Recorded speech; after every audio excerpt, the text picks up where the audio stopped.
El Colprosuma nació en la lucha y vivirá en la lucha por la defensa de los intereses del magisterio y el pueblo hondureño.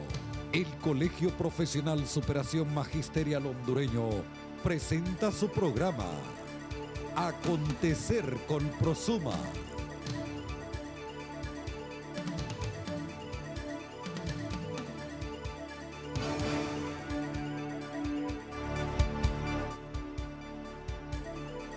Triunfa la razón ante crisis universitaria. Secretaría de Asuntos Femeninos celebra con éxito Asamblea Nacional de Cofenacol. Centros educativos del país rinden honor al cacique Lempira. CIRE presenta las mismas necesidades de cualquier otro centro educativo público del país. Entérate de estas y otras informaciones aquí en tu programa Acontecer Colprosuma.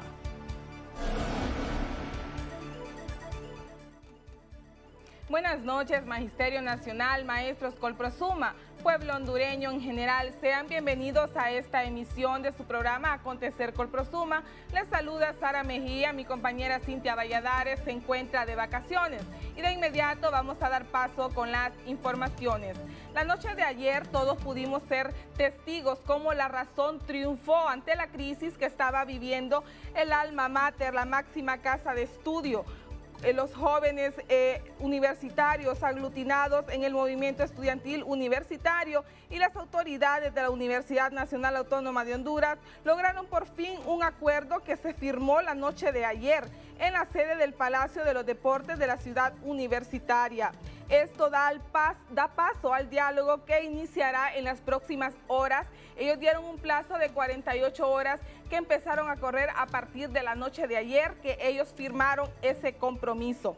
El acuerdo establece que las autoridades de la Universidad Nacional Autónoma de Honduras se comprometen a personarse ante los órganos jurisdiccionales competentes para solicitar que se le ponga fin a los requerimientos en contra de los 75 estudiantes que fueron acusados por la universidad por daños y perjuicios a la misma. De igual forma, las partes se comprometieron a instalar la mesa mediadora en un término de 48 horas que corrían a partir del día de ayer también. Si recordamos, la mesa mediadora y el retiro de los requerimientos fiscales ha sido uno de los puntos torales dentro de la agenda que el movimiento universitario ha mantenido. Ellos siempre dijeron que para sentarse a dialogar con las autoridades de las reformas académicas tenían que estar absueltos de cualquier requerimiento fiscal sus 75 compañeros y establecer una mesa mediadora. Enhorabuena por los estudiantes, enhorabuena por las autoridades universitarias que por fin aceptaron sentarse con los estudiantes y ceder un poco, ser más flexibles en esta situación. La Universidad Autónoma es de todos, es de todo el país, es nuestra. Entonces, enhorabuena por los jóvenes universitarios. Ante el repunte de casos del virus del Zika, chikungunya y dengue, el Colprosuma hace un llamado a los padres de familia, maestros y alumnos para estar alertas y contrarrestar este virus que transmite el zancudo Aedes aegypti. Solo tienes que poner en práctica los siguientes consejos. Yo aseo el jardín de mi escuela para evitar el Zika. Yo aseo mi escuela para evitar el Zika. Yo recojo la basura para evitar el Zika. Recuerda que debes asear tu casa para evitar el Zika. ¡Todos contra el Zika! Junta Central Ejecutiva del Colprosuma. Así que compañeros, maestros, docentes y todo el pueblo hondureño debemos seguir estas recomendaciones para contrarrestar esta epidemia, ya que como sabemos ha incrementado la tasa, el índice en el país. Bueno, y el fin de semana anterior se desarrolló en la ciudad de Ciguatepeque la primera Asamblea Nacional de Cofenacol, dirigida por la Secretaría de Asuntos Femeninos a cargo de la profesora Sandra Hernández. La Junta Central Ejecutiva del Colprosuma, a través de las funciones que realiza la Secretaría de Asuntos Femeninos, dirigida por la profesora Sandra Hernández, realizó el pasado sábado en la ciudad de Ciguatepeque la Asamblea Nacional de COFENACOL. La actividad ha sido hasta este momento todo un éxito, una integración completa de los 18 departamentos del país. Nuestros 18 representantes de departamento asistieron, una asistencia de 92 compañeras, la presencia en pleno de la Junta Central Ejecutiva respaldando a la actividad de las mujeres y como miran de fondo todas participando, no se interactúa de manera que todas estamos apostando a crear y a fortalecer la organización como tal.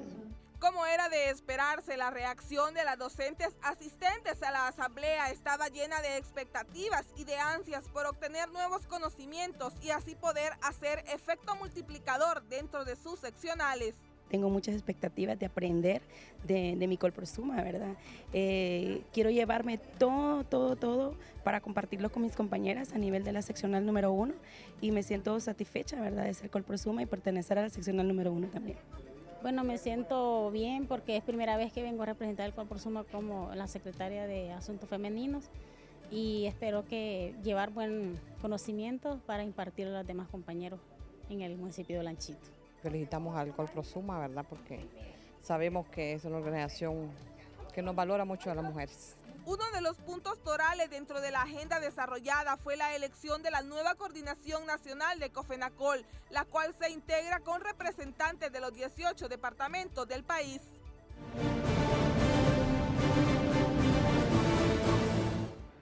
Y brevemente vamos a dar lectura a algunos de los principales puestos y quienes los representarán. En la coordinación general está a cargo siempre de la secretaria de Asuntos Femeninos de la Junta Central Ejecutiva. La secretaria de Actas número 1 es la maestra Lucy Dariela Ocampo Trejo. La secretaria de Actas número 2 es la maestra Tatiana Rivera. La secretaria de Finanzas es la maestra Marjorie Andrade de la seccional número 1. La secretaria de Publicidad es la maestra María Teresa Mejía. La secretaria de Capacitación es la maestra Daniela Rivera y la secretaria de Organización es Honoria Rodríguez.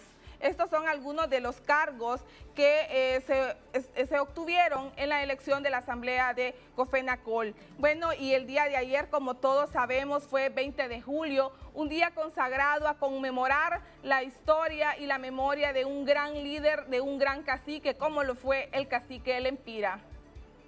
Hondureños en épica lira y en estrofas de magno fulgor, entonemos un himno al Empira, al patriota de heroico valor.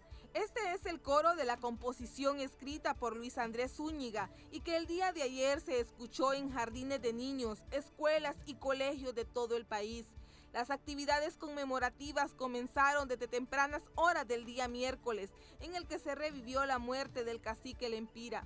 En honor al Empira, celebramos lo que es el mes de la hondureñidad, ¿verdad? Y planificamos un proyecto que este año lleva el nombre del Empira, símbolo de soberanía. Y hoy 20 de julio, que es lo más esperado por los estudiantes, padres de familia y comunidad en general, es un programa muy bonito donde ofrece la Empira, los niños de la Empira, un espectáculo a las comunidades de Tegucigalpa y Comayagüela y las personas que nos quieran visitar. Por su parte, los menores que participaron en la obra que dio vida a la valentía del Empira nos cuentan su admiración por ese gran héroe nacional. Era una vida dura porque él luchaba mucho y hasta que lo derrotaron, él peleaba por sus tierras en defensa del país. Un gran guerrero y él defendía su territorio. No tenía pleito, sino él lo defendía, pues, y bueno, él luchó hasta por su vida, por los demás, para defender su tierra. Las historias hondureñas narran que el cacique El Empira fue un capitán de guerra del pueblo lenca y que luchó contra los españoles durante la década de 1530 en medio de la conquista española. Tras su lucha a muerte, se consolidó el dominio territorial español sobre la región central y occidental de Honduras y se fundaron nuevos poblados como Gracias El Empira, en 1539.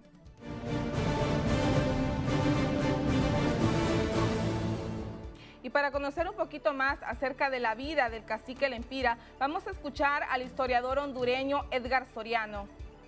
El Día del Lempira es un día sumamente importante para la memoria indígena, para la construcción de los imaginarios identitarios de la nación. Sin embargo, yo creo que es importante hacer un análisis crítico sobre esa figura, porque es una figura que se construye en el marco de intentar consolidar el Estado-Nación. Sin embargo, hay una perspectiva que va ganando terreno últimamente en algunos sectores intelectuales y académicos, que es la idea de tratar de interpretar al personaje más allá de una figura inerte en el civismo, sino tratar de entender las contradicciones de su época. Lempira, por ejemplo, luchó por la defensa de sus tierras, de sus milpas. Cuando los españoles llegaron aquí, en la segunda y tercera década del siglo XVI, iniciaron un proceso que se llama la encomienda, donde el rey le otorgaba tierras a aquellos primeros colonos que llegaban, incluyendo los indígenas que habitaban este territorio. Ese proceso fue sumamente violento, violentó totalmente el derecho y el acceso a la tierra que tenían los indígenas. Entonces, digamos que Lempira, su lucha y de otros indígenas era defender su tierra frente a todos aquellos colonos y frente a aquel abuso de saqueo de los españoles.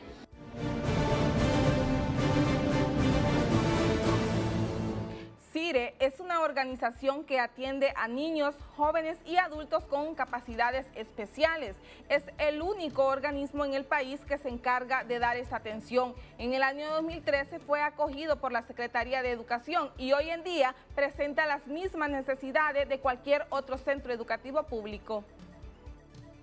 El Centro de Investigación y Rehabilitación Especial, CIRE, durante 38 años de funcionamiento, ha logrado incorporar a un gran número de niños, niñas y jóvenes a los niveles educativos de preescolar, primaria, secundaria, tercero de ciclo y universidad, permitiéndoles convertirse en personas útiles para el desarrollo social y productivo de Honduras. CIRE dio inicio en el año de 1975, atendiendo una población de 120 menores. En la actualidad, esta institución ha sido acogida por la Secretaría de Educación desde el año 2013, lo que la ha llevado a compartir con el resto de centros educativos públicos del país las mismas carencias y necesidades. La educación especial es cara, en primer lugar, ¿verdad? No solo es tener un edificio, una infraestructura, hay que darle mantenimiento. Se requiere mucho de mantenimiento. Si ustedes vinieran cuando está lloviendo, se cuela el agua y hay una serie de necesidades tremendas. Pero aún así pedimos que, siendo de la Secretaría de Educación, también se mencione este centro porque es único a nivel nacional y realmente todo lo hacemos con el apoyo pues de los padres. CIRE tiene múltiples necesidades, ustedes pueden hacer un recorrido a través de las instalaciones y ustedes pueden ver que la infraestructura está muy dañada, necesitamos equipo médico, necesitamos en el área de odontología, necesitamos activar lo que es el área de audiología, ya que la población que nosotros atendemos es especial, terapia de lenguaje, los laboratorios, o sea, hay una necesidad muy inmensa dentro de nuestro centro educativo. Por su parte, Katie Sierra, maestra para menores con problemas de audición, en su idioma se une y pide a las autoridades mayor apoyo.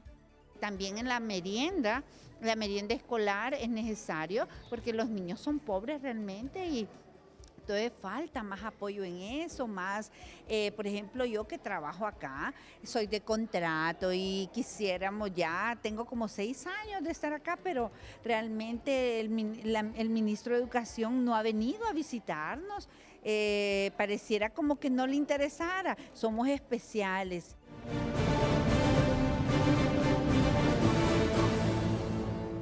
Y el próximo mes de agosto da inicio el programa Todos Podemos Avanzar. Para que solventemente y con mucha disciplina y dedicación todos nos empoderemos de este proyecto y lo realicemos. Por eso se ubica en la jornada de la tarde, porque es donde menos estudiantes tiene la jornada.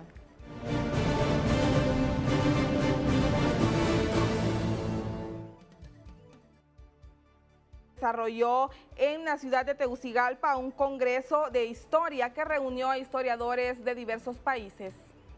Esta semana se llevó a cabo en la ciudad de Tegucigalpa el 13º Congreso de Historia que reunió a diversos historiadores de diferentes países. El evento fue auspiciado por la Universidad Nacional Autónoma de Honduras. Este congreso se desarrolla cada 2 años en los distintos países de América Central, México. En esta ocasión nos toca a nosotros nuevamente, después de 2 ocasiones anteriores que lo habíamos realizado, nos toca nuevamente realizarlo aquí en nuestro país. En este evento participan las distintas universidades públicas y algunas privadas de todos los países centroamericanos. Tenemos visitantes en este momento de República Dominicana, de México, inclusive de Israel, de España, de Brasil. Tenemos la representación de personas de 16 países. Entre los objetivos de este Congreso de Historia está ampliar los espacios de comunicación en los procesos de investigación histórica de Centroamérica y Chiapas, así como la participación de jóvenes estudiantes de diferentes universidades. Bueno, en primer lugar, es un retorno a mi época estudiantil porque estuve aquí en el Congreso del 2004, ya hace 12 años. Es la oportunidad para reencontrarme con amigos de trayectoria compartida en Centroamérica, pero es también la oportunidad de poder discutir los temas que se están haciendo desde México sobre Centroamérica. Y eso es una gran experiencia profesional y personal. Cabe destacar que Honduras fue el primer país en servir como sede para este congreso en el año 1992.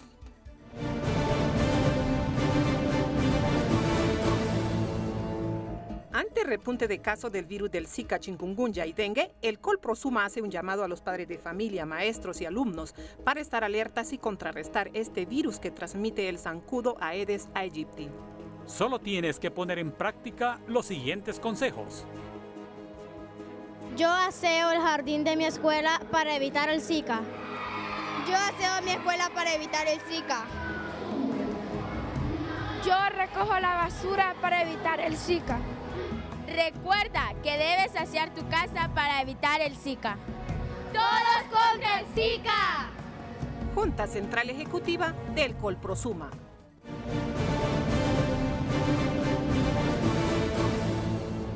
Y la Universidad Nacional Pedagógica de Honduras desarrolló a través de su Centro de Idiomas el Día de las Lenguas. La Universidad Pedagógica Nacional Francisco Morazán, a través del Centro de Idiomas, realizó el Día de las Lenguas, evento en el cual los estudiantes beneficiados de este proyecto mostraron a las diferentes embajadas de los países cooperantes los avances que tienen en el aprendizaje de sus idiomas. Consideramos que es muy importante que los estudiantes puedan interactuar con ciudadanos de lenguas nativas. En este caso hemos invitado a los embajadores de los países que nos han venido apoyando en el Centro de Idiomas y en otro tipo de actividades universitarias. Aquí está representado, sin temor a equivocarme, representantes de la Embajada de los Estados Unidos, representantes de la Embajada de Brasil, de Alemania, de China, Taiwán, de Japón, de Portugal, de Italia. Por su parte, Christopher López, uno de los estudiantes beneficiados por este gran proyecto, dice sentirse muy satisfecho y dichoso con el aprendizaje que ha obtenido, ya que ha superado sus expectativas. El proceso ha sido muy grato, ya que no nos enseñan el idioma, sino también la cultura, ¿verdad? Y las costumbres de los países que representan. Me siento muy agradecido que me estén enseñando un nuevo idioma, ¿verdad? Y que me abre las puertas a otro país. Cabe mencionar que el Centro de Idiomas tiene ya 2 años en funcionamiento y este año se han movilizado 6 estudiantes en diferentes países como Estados Unidos y Europa.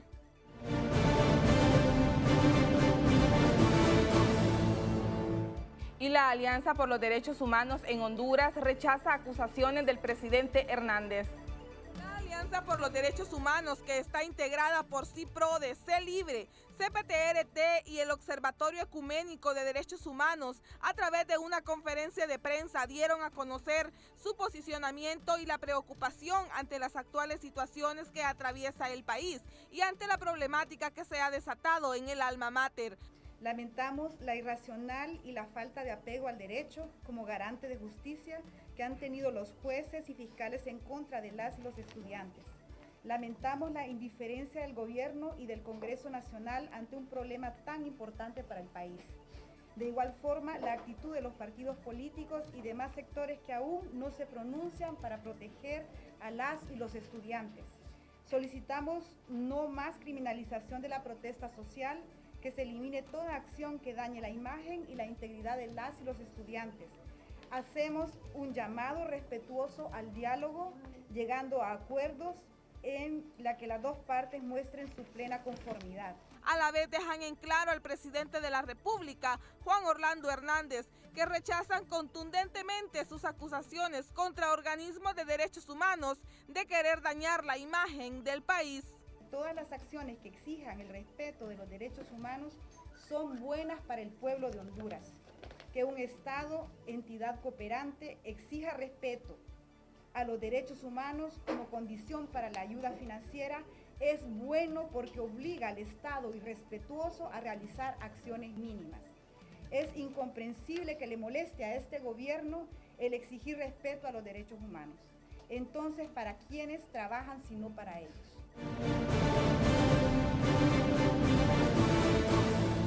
Y en otro orden de informaciones voy a dar lectura a dos comunicados de la Comisión Fiscalizadora. Se convoca a presentarse el secretario de Finanzas y presidente de las diferentes seccionales de Colón a fiscalización el día viernes 29 de julio de 2016, lugar Instituto Froilán Turcios, Tocoa, Colón, hora 9:30 am, Comisión Fiscalizadora. De igual forma, la Comisión Fiscalizadora convoca al Departamento de Atlántida para el día sábado 30 de julio, lugar Infode de la Ceiba, hora 8 am, Comisión Fiscalizadora. Y bueno, como todos sabemos, la intolerancia de algunos servidores públicos a veces conlleva a actos pues mal vistos por la sociedad, y fue lo que pudimos observar todos como hondureños y en el mundo entero que sucedió pues la semana anterior, lastimosamente vergonzoso para nosotros como compatriotas y hondureños.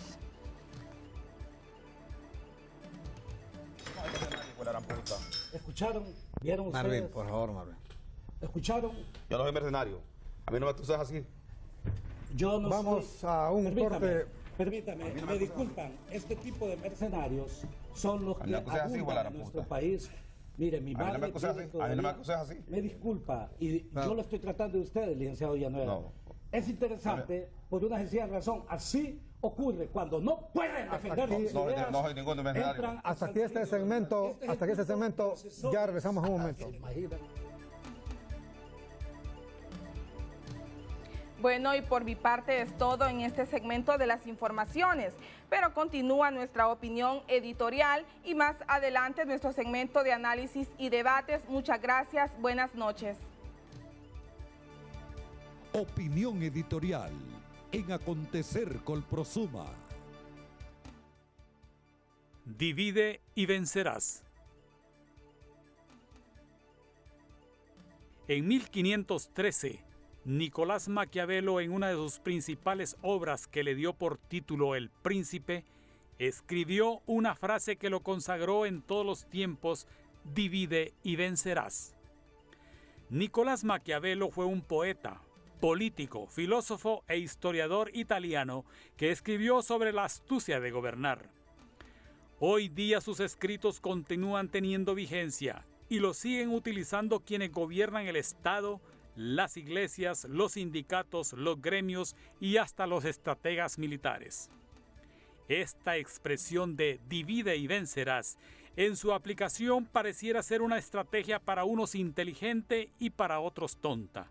Decimos inteligente porque en su ejecutoria la inteligencia de dividir en la mayoría de los casos proviene de quienes nos gobiernan y desarrollan estrategias a lo interno de las organizaciones, infiltrando sus esquiroles a título de socios, afiliados, agremiados, con acciones o con discursos que generan división. Esta estrategia está bien montada actualmente en Honduras por parte del gobierno, pues ha infiltrado en todos sus niveles a los partidos de oposición. Decíamos que este principio maquiavélico es inteligente o tonto, porque los tontos, sabiendo que luchan por una causa justa, que están peleando para defender sus conquistas, se dejan dividir y van repitiendo lo que otros o lo que sus enemigos quieren que digan o hagan.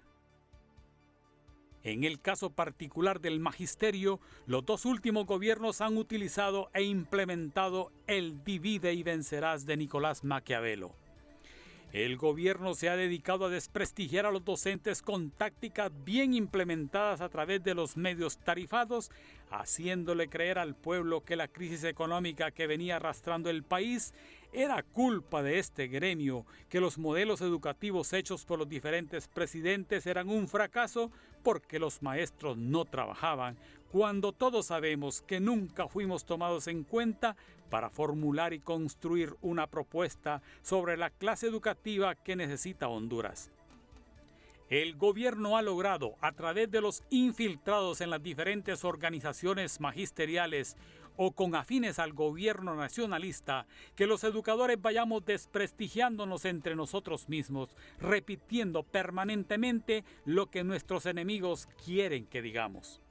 Es común escuchar: estamos derrotados, nuestros líderes son corruptos, estamos con la moral caída, ya nos quitaron todo, ser educador no vale la pena, estamos frustrados, nuestro discurso pedagógico ha sido destruido, antes éramos un gremio unido, etcétera, etcétera. Todas estas expresiones auspiciadas por el gobierno a través de medios de comunicación tarifados han hecho que los maestros nos derrotemos entre sí. Sin embargo, desde nuestra organización no vamos a caer en el divide y vencerás. No vamos a caer en esa trampa porque no somos tontos y en nuestras manos está la educación que impartimos a la niñez y la juventud. Los maestros somos los que enseñamos la moral y la dignidad. Por lo tanto, nuestro ímpetu sigue en alto y no estamos con la moral caída, ni frustrados, ni mucho menos derrotados. Simplemente estamos claros que el momento habrá de llegar. Una de las últimas pruebas que el magisterio está vivo y unido fue el rechazo expresado al bono ofrecido por el presidente, pues se demostró que ni un tan solo maestro en todo el país le agradeció a Juan Orlando Hernández esa ridícula dádiva. Nuestra unidad está ligada a la escuela pública. Cuando defendemos la niñez y la juventud, cuando defendemos a los maestros, a los padres de familia, y esta unidad no la puede destruir ningún gobierno.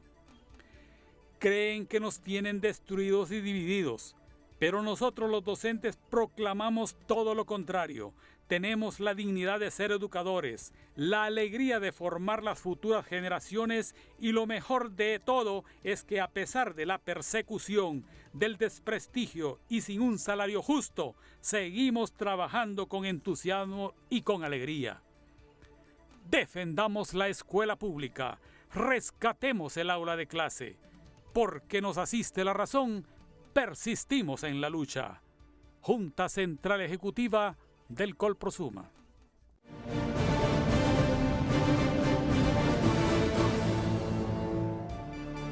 Análisis y debates en Acontecer Colprosuma. Análisis y debates en Acontecer Colprosuma. Muy buenas noches a todos nuestros afiliados y afiliadas a nivel nacional. Este es su segmento Análisis y Debates del Colprosuma. Y hoy nuevamente nos acompaña el licenciado Carlos Héctor Savió, presidente de la Federación Nacional de Instituciones Educativas Privadas de Honduras, FEIPEP. Buenas noches y bienvenido, licenciado Savió. Muchas gracias por la invitación.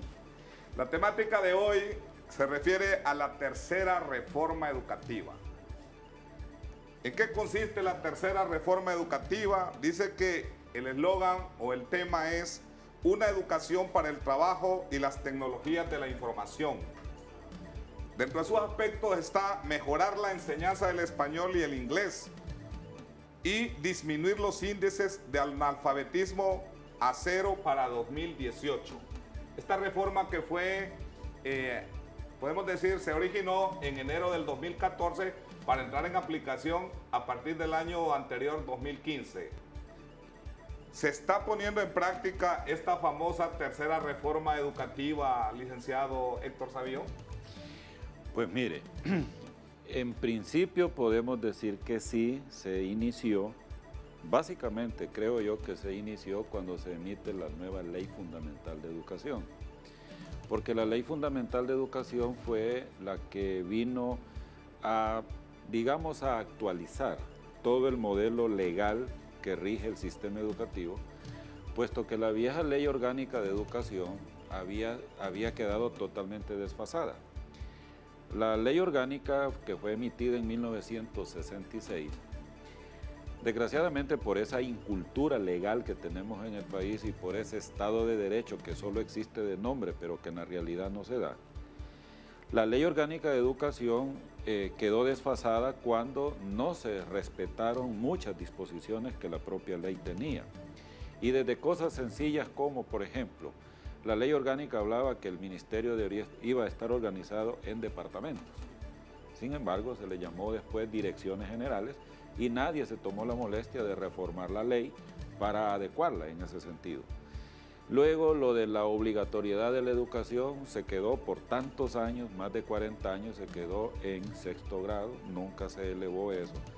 Vino la Constitución de la República y creó la educación básica y la ley orgánica no se actualizó.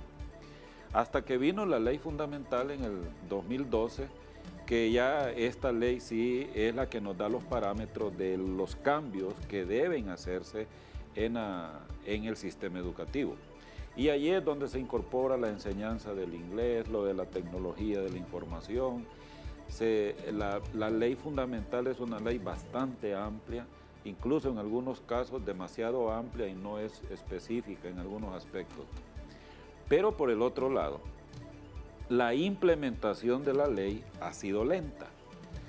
Y esa lentitud, por ejemplo, se ve cuando se tardaron prácticamente 2 años para emitir los reglamentos de la ley. Y por otro lado, existiendo ya los 22 reglamentos, que es lo que tiene la ley, estos no se están cumpliendo a cabalidad.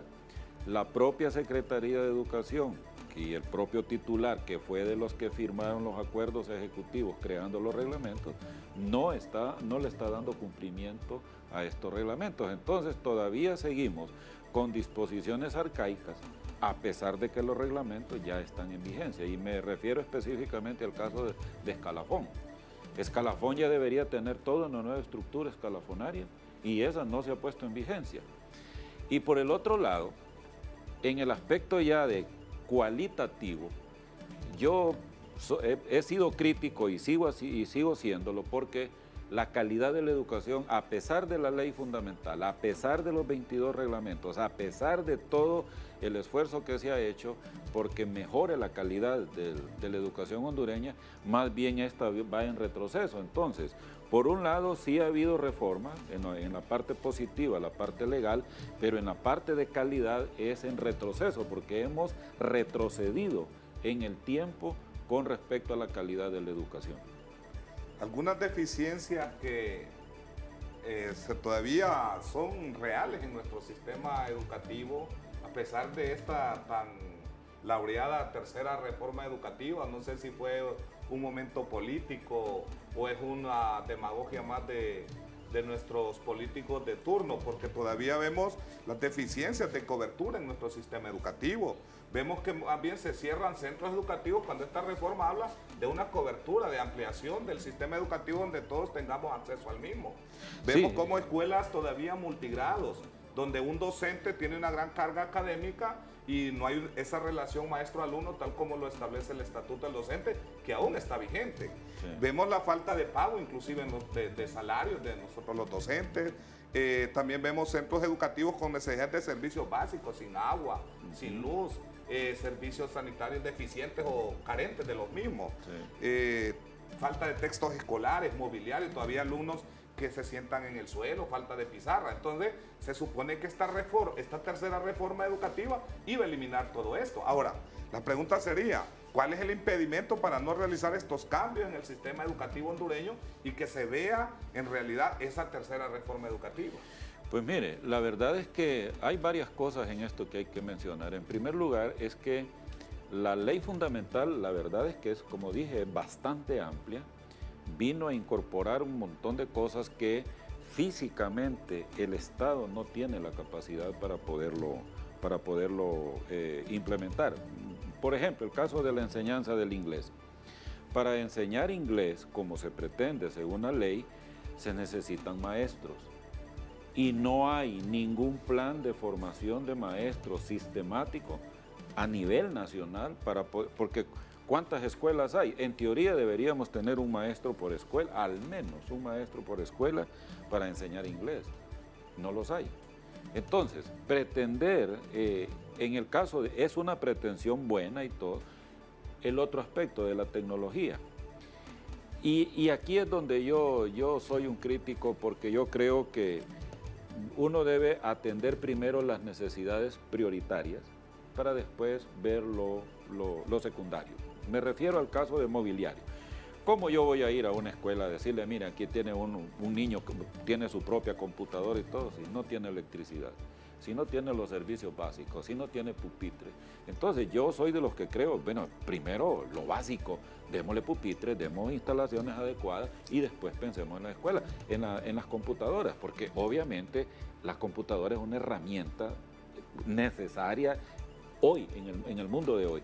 Y al niño de hoy lo tenemos que preparar para ese mundo de hoy y de mañana, que está todo centrado en las tecnologías de la información. Pero nuevamente vuelvo al punto. Si nosotros pretendemos que todo el sistema educativo mejore, empecemos por atacar el problema de infraestructura, empecemos por atacar el problema de falta de textos, que yo creo que ese es uno de los grandes problemas de nuestro sistema educativo. Y nosotros en el sector educativo privado lo vemos. Nosotros trabajamos con textos, el alumno sale mejor preparado. Es que está probado. Es decir, en todo el mundo los textos son parte fundamental. Y ahora ya el libro físico está siendo sustituido por el libro electrónico. Pero está el texto, es donde el niño estudia, donde el niño trabaja y todo. Y a eso no le estamos dando, estamos dando importancia. Entonces, y por el otro lado, yo creo que es problema de gerencia del sistema educativo. Por ejemplo, las escuelas unidocentes o bidocentes, yo creo que hay muchos lugares de Honduras donde se pueden combinar elementos. En vez de cerrar escuelas, por ejemplo, ¿por qué no esta escuela ya tiene? Porque también hay que tomar en cuenta que la demografía del país cambia y eso es normal en todo el mundo. Por ejemplo, aquí en Tegucigalpa, nosotros vemos escuelas que tienen poquísimos alumnos porque están ubicados en zonas donde ya no hay residentes. Toda la zona se volvió comercial, digamos en el centro. Usted recuerda la vieja escuela Paraguay, la escuela Uruguay. Esas escuelas desaparecieron porque ya no hay residentes allí. Pues estas escuelas las trasladaron a otras zonas. Por ejemplo, en la Bella Oriente trasladaron una de las escuelas. Y allí hay suficiente alumno. Pero nos vamos a la Kennedy, por ejemplo. O en el caso de la escuela Japón en el hogar. En el hogar, las colinas, el hogar, la Luis Landa, ya son colonias de viejos. Ya casi no hay niños allí.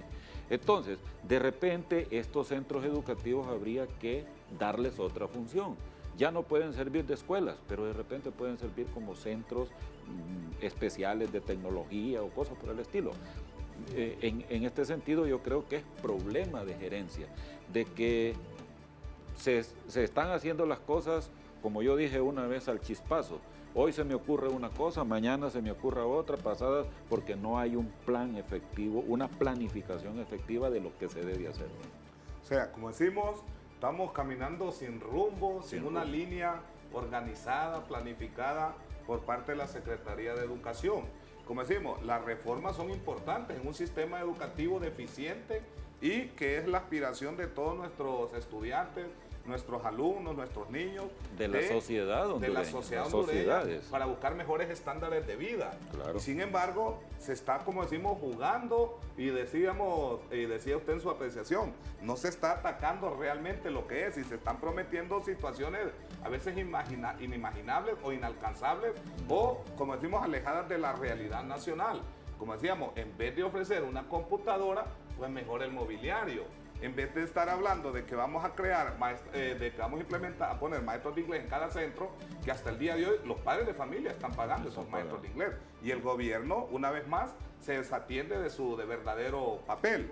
Pero ahora, la otra cosa también en esto del inglés, por ejemplo, se pretendió, y bueno, fue una de esas cosas que se quisieron hacer, que pretender que con 1 hora de clase a la semana se iba a aprender inglés, ¿verdad? Es que como con este programa de alfabetización, que con 20 fines de semana, con 20 sábados, ya la gente está alfabetizada. Eso no es cierto, eso es engañar a la gente. Y ese es el otro aspecto, que cuando se caen ese tipo de medidas populistas, el que sale perjudicado es el niño o el afectado directo es ese que supuestamente va a ser el beneficiario. Y desde el gobierno anterior también ya se planteaba de que todas las escuelas del país iban a contar con el servicio de internet. Y en el artículo 86 de la ley fundamental establece ese derecho, sí, ese derecho a los centros educativos, donde dice que todas las operadoras de servicio de conectividad electrónicas autorizadas por Conatel están obligados a dar servicio de internet y datos de manera gratuita a los centros educativos oficiales donde tengan cobertura. Y sin embargo, como decimos, los padres tienen que realizar actividades, los docentes tienen que desembolsarse parte de su salario para pagar estos servicios. Entonces, ¿cómo podemos ver una reforma educativa, tercera reforma educativa, inaplicable? Porque hay muchos centros educativos hasta el día de hoy de las principales ciudades que no cuentan con ese servicio de internet. Más bien han tenido que cerrar esas aulas de computación por falta del mobiliario, por falta de la máquina, y también por falta del docente que esté impartiendo esas clases de informática. Así es. Entonces, estas tecnologías de la información y comunicación que figuran en esta transformación, especialmente eso de llevar internet a todos los centros educativos del país, ¿se está cumpliendo con ese aspecto de esa tercera reforma educativa, Lee? No, incluso, bueno, lo de la tecnología creo que va un poquito más avanzado que lo de la formación de profesores de inglés.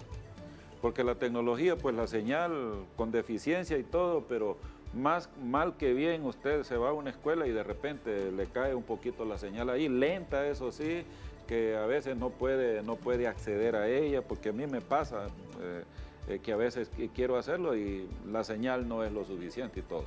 Pero vaya, por lo menos eso se puede mejorar. Pero en el caso de la formación de profesores de inglés, eso sí es más difícil, lleva tiempo. Formar un profesor de inglés no es cuestión de una semana, no es cuestión de un taller, no es cuestión de un curso de 1 año, no, eso lleva tiempo, y ese esfuerzo yo no lo veo. Y el otro punto que también tiene que ver, y aquí voy a hacer también una crítica a la Secretaría. La ley fundamental establece que para ingresar al servicio docente en el 2018 se requerirá la licenciatura en educación. Y no creo que el dato que me daba un amigo en la pedagógica el otro día, creo que existen más de 20,000 maestros en servicio en escuelas públicas del país que solo son graduados de las normales. Bueno, para ingresar se requerirá que tenga licenciatura, pero ¿qué se va a hacer con los que ya están en servicio? ¿Cuál es el plan que tiene la Secretaría de Educación para licenciar, o sea, para darles licenciatura a todos esos 20,000 maestros que hay en las escuelas primarias? Pero pensemos también en los profesores de educación media. ¿Cuántos profesores de educación media hay en el país que no tienen formación pedagógica? Sin embargo, en la Secretaría de Educación, a nosotros, los colegios privados, nos están rechazando las nóminas porque tenemos profesionales universitarios de cualquier área, abogados, economistas, ingenieros, de todo eso, dando clases. Algunos de ellos nunca han ejercido su profesión, sino que se han dedicado a la docencia. Pues nosotros, como FENIEP, hicimos un convenio con la pedagógica para darles la formación pedagógica a estos docentes y darles el título. ¿Cuándo ha hecho la Secretaría de Educación un esfuerzo similar? No sabemos, no ha hecho absolutamente nada. Y hay solo en colegios técnicos hay más de 4.000 maestros en esa condición. Entonces, volvemos al punto. La ley fundamental dice, lo deseable es que todo mundo para el 2018 tenga licenciatura en educación. Y sin embargo, no se está haciendo nada por ello. Entonces, por eso la reforma, la tercera reforma, por muy necesaria que sea, por muy urgente que sea y todo, pero lo que se está haciendo para cumplir con la tercera reforma es insuficiente. ¿Qué pasará entonces con estos docentes que al entrar en la aplicación, ese artículo que dice que en el 2018 todos deben de tener una licenciatura? Ahora, dentro de la tercera reforma habla de la capacitación docente. Habla de la capacitación docente y hasta el día de hoy no se están viendo esas realidades. Entonces podemos decir que esta tercera reforma educativa, quizás, ¿qué se puede decir en cuánto podrá ser aplicable hasta el momento? Podemos decir, se está alcanzando en un porcentaje tanto.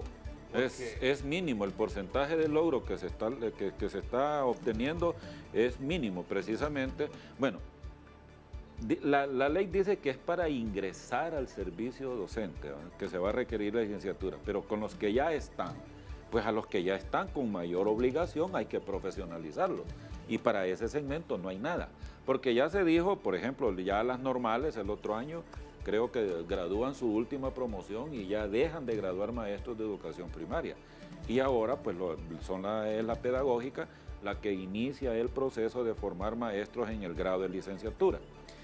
Pero vuelvo al punto, el Estado de Honduras físicamente, económicamente, y aunque las dos universidades públicas que forman maestros, que es la autónoma y la pedagógica, lo quisieran hacer, no podrían, porque ¿de dónde se van a tomar recursos para agarrar esos 20,000 y pico de maestros y formarlos en licenciatura en educación?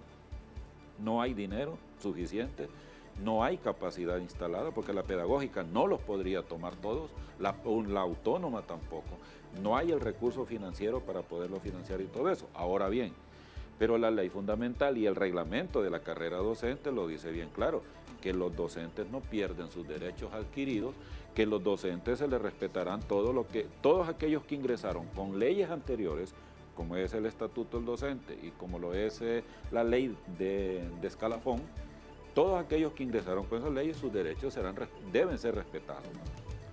Y cuando se inició o cuando se habló de esta tercera reforma, inclusive se nombró una comisión de educación en el seno del Poder Legislativo.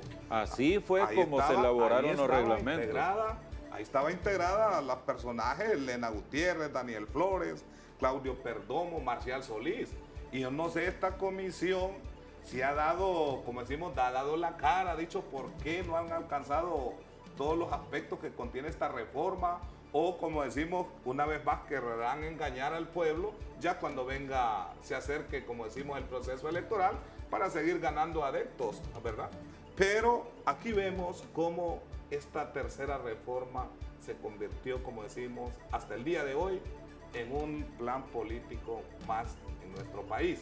Ahora, haciendo valoraciones así en forma general, alcanzar la calidad educativa debe ser el principal propósito de esta tercera reforma. Claro, pues es que en esencia ese es el objetivo, el gran objetivo, ¿verdad? Que todo mejore, que todos los niños y jóvenes de Honduras vayan a la escuela, vayan al colegio. Ahora la obligatoriedad escolar termina en secundaria. Es decir, lo ideal es que todos los jóvenes de Honduras lleguen hasta el último grado de secundaria para mejorar el desempeño laboral, profesional de estos jóvenes. Pero con lo que no se ha dejado de hacer, con lo que se está haciendo, que ese es el otro grave problema. Lo que se está haciendo va en el sentido opuesto. No es mejoría de la calidad, sino que es desmejoría de la calidad lo que ha ocurrido en estos últimos años. Bueno, y nuestra organización Colprosuma, como decimos, los cambios son importantes. Las reformas tienen que darse para buscar esa calidad tan anhelada de nuestro sistema educativo. Entonces respaldamos toda reforma que contribuya a mejorar la calidad del sistema educativo. Estamos dispuestos a establecer un diálogo entre los actores principales de este sistema educativo para planificar, organizar, aplicar y evaluar esas reformas, a ver si están dando resultados y si no, podemos replantear en el camino. Claro.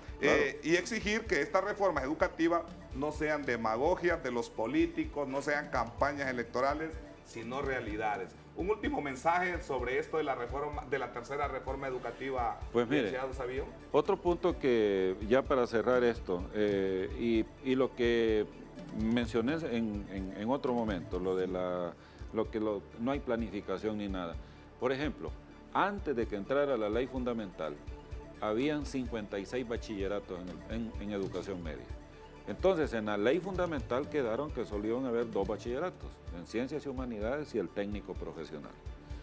Pero, precisamente, contradiciendo lo que dice la ley, ahora ya el ministro anunció 11 bachilleratos nuevos.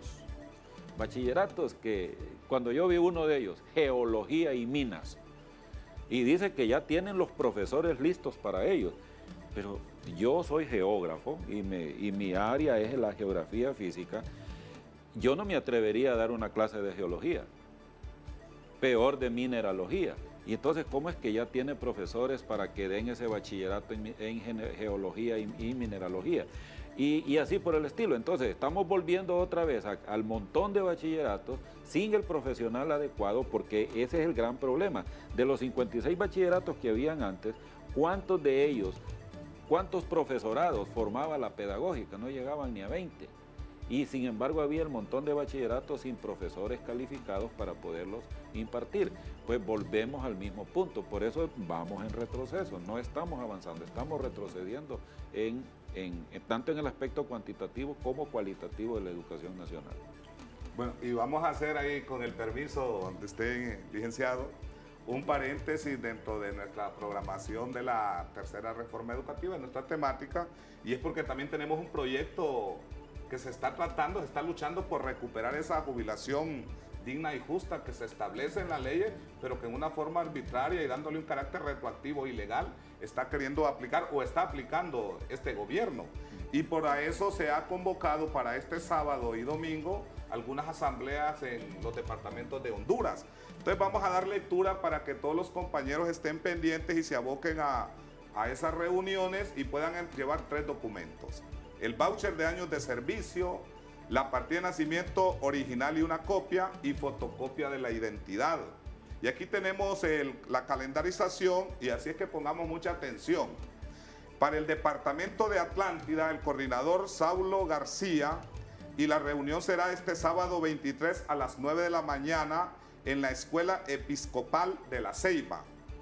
Para el departamento de Colón, que el coordinador es Sergio Tulio Tábora, la reunión será este viernes 22, o sea mañana, a partir de las 3:30 p.m. Y será en el Instituto 4 de septiembre de Sabá. Se invita a los lugares adyacentes y a los docentes en edad de jubilación o próximos a jubilarse. En Comayagua, que la coordinadora es la compañera María Irma Andino, será el sábado 23 a las 10 de la mañana en la sede del COPEN.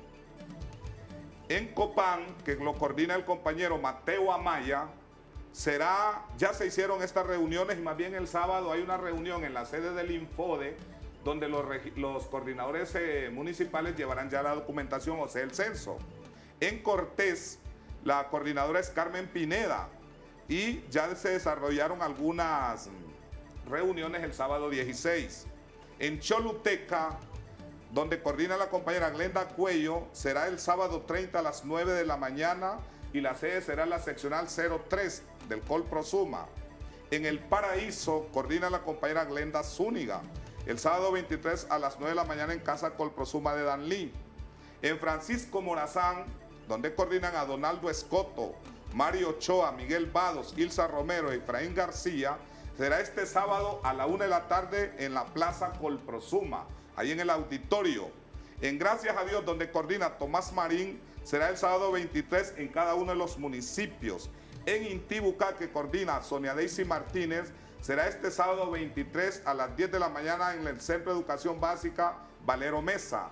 En La Paz, donde coordina Eloísa Lagos, será el sábado 23 a las 10 a.m. en el anexo de la Escuela Dionisio Dionisio de Herrera de La Paz. En Lempira, donde coordina Pedro Quintanilla, será el sábado 23 a las 9 de la mañana en el Instituto José María Medina de Gracias. En Ocotepeque, donde coordina Manuela Suazo, será el sábado a las 9 de la mañana en la Escuela Guía Técnica Blanca Erazo. En Olancho, donde coordina Douglas Eric Lagos, será también este sábado a las 9 de la mañana en la Escuela Guía Técnica Miguel Morazán de Juticalpa. En Santa Bárbara, donde coordina Alex Paz Calderón, será el sábado a las 11 de la mañana en el Salón Municipal de Santa Bárbara. En Valle, Luisa Matute coordina y será también este sábado a las 10 de la mañana en la Casa de la Cultura de Nacaome. En Lloro, que coordina Azucena Fernández, aquí habrán varias reuniones y una de ellas será el domingo 24 a las 9 de la mañana en la Escuela San Jorge de Olanchito. Y también tenemos otras como en Lloro, donde coordina el copero Jairo Miguel Hernández, que será en la Casa Colprosuma a partir de las 9 de la mañana de este sábado. En Jocón, donde coordina Oscar Armando López, el domingo a las 4 de la tarde en la Escuela Felipe Arreyes. En Sulaco, donde coordina Víctor Hugo Ramos, el domingo a las 10 a.m. en la Escuela Francisco Morazán. En El Progreso, donde coordina América Martínez, será el sábado a las 8 de la mañana en la Escuela San José. Así es que todos los compañeros hay que ir a estas reuniones, llevar la documentación y a luchar por una jubilación digna, justa y necesaria. Así hemos llegado al final de nuestro segmento La Voz del Colprosuma, de nuestro segmento Análisis y Debate del Colprosuma. Será el próximo jueves y si a Dios así lo permite. Buenas noches. Acontecer Colprosuma será hasta la próxima semana en una nueva emisión.